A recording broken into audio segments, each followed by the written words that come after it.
30 जून विंध्य प्रदेश के लोगों के लिए काफी खुशी और गौरव का दिन होगा, क्योंकि इसी दिन रीवा के लेफ्टिनेंट जनरल उपेंद्र द्विवेदी भारतीय सेना के प्रमुख के रूप में शपथ लेंगे। इतिहास में ऐसा पहली बार होगा जब थल सेना और नौसेना दोनों ही सेना के प्रमुख एक ही क्षेत्र से होंगे।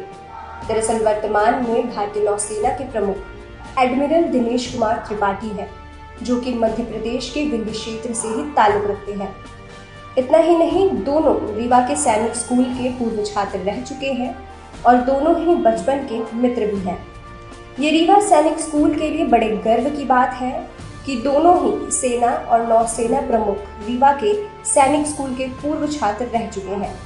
ऐसा पहली बार नहीं जब रीवा सैनिक स्कूल ने देश को जाबाज और वीर अधिकारी दिए हो, बल्कि स्कूल के पूर्व छात्रों में कई राजनेता, नौकरशाह, डॉक्टर, इंजीनियर, पत्रकार, व्यापारी और कई सैन्य नेता शामिल हैं।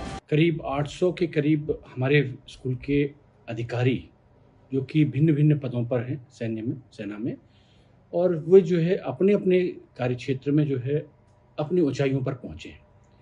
और सैनिक स्कूल विंध्य की शान है और मध्य प्रदेश की जो है आन है, तो उसने जो है अपने कार्य में कोई भी कसर नहीं छोड़ रखी। इनसे पहले हमारे दो जो है लेफ्टिनेंट जनरल AK सिंह, जो कि सदर्न आर्मी कमांडर थे, और northern army commander lieutenant general KT पारनायक।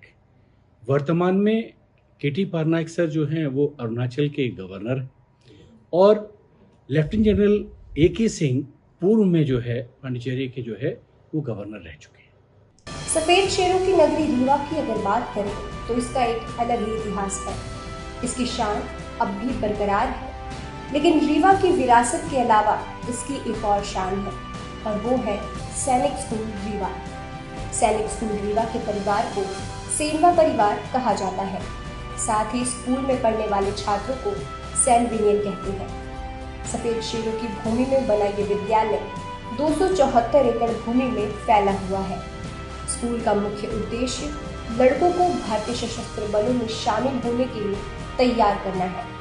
School लड़कों को राष्ट्रीय रक्षा अकादमी और भारतीय नौसेना अकादमी में प्रवेश के लिए तैयार करता है। बच्चे तो शब्द हम यूज नहीं करते, हम कैडेट इसीलिए कहते हैं।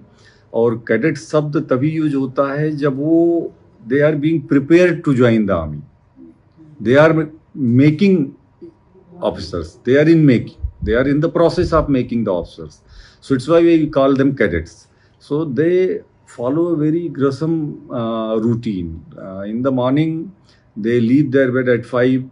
After that, after wash and change, they move towards PT के लिए जाते हैं, फिर आते हैं अपना, फिर वॉश एंड चेंज के बाद वो फिर आते हैं ब्रेकफास्ट, और फिर स्कूल की एकेडमिक्स चलती है, स्पोर्ट्स में जाते हैं, एक्स्ट्रा करिकुलर एक्टिविटीज़ है, various sports activities are there. You take a name and sports is there in the Sainik school, and they represent the schools to the outside of the school also. Educational tours, a lot of activities, constant meeting as well as lectures from defense personnel to guide and groom the cadets, those who are serving and retired both. So it helps to groom the personality of a cadet to become a gentleman officer. So it's why anyone who is going to the civil area also, they are signing there. Even you will find a difference between two person having same sort of designation, one from Sainik school and one from other schools.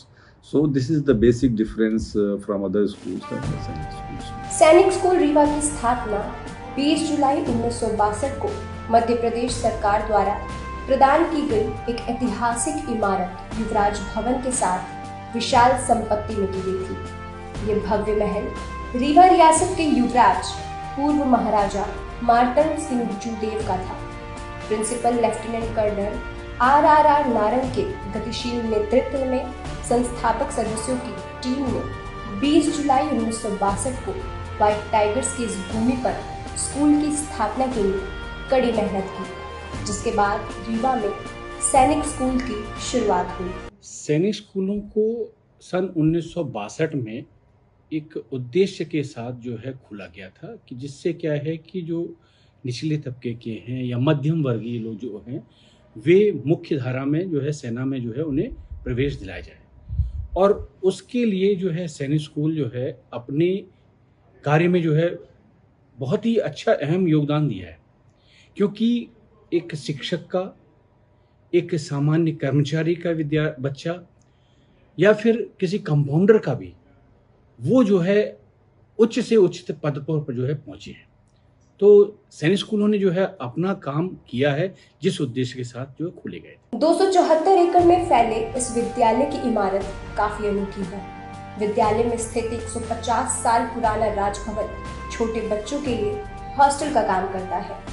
Lavkush, ध्रुव, एकलव्य, भरत और Abhimanyu house युवराज भवन में स्थित है।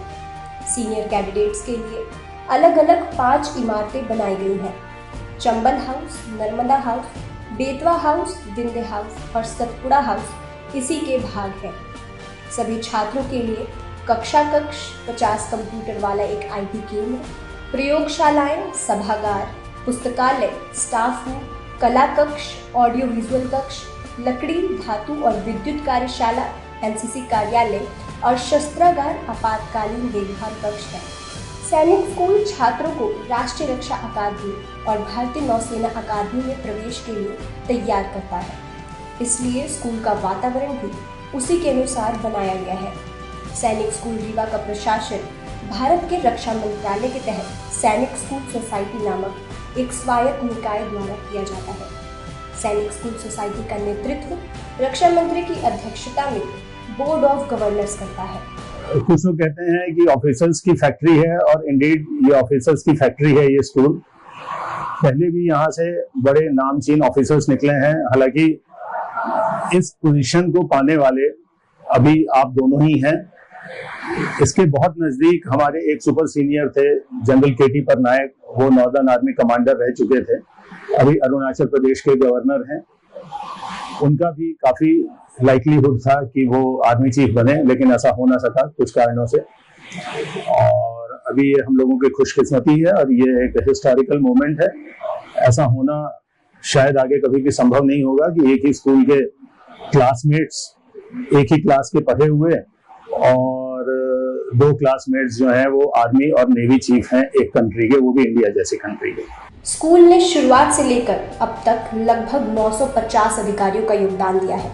बात करें रीवा सैनिक school के पूर्व छात्रों की, तो अरुणाचल प्रदेश के राज्यपाल लेफ्टिनेंट जनरल कैवल्य त्रिविक्रम परनाई, भारतीय राष्ट्रीय कांग्रेस के पूर्व सदस्य सत्यव्रत चतुर्वेदी और सुंदरलाल तिवारी, भारतीय सेना के दक्षिणी कमान के पूर्व general officer AK Singh, vice admiral Dinesh के त्रिपाठी, लेफ्टिनेंट जनरल उपेंद्र द्विवेदी सभी सैनिक स्कूल रीवा के पूर्व छात्र रह चुके हैं।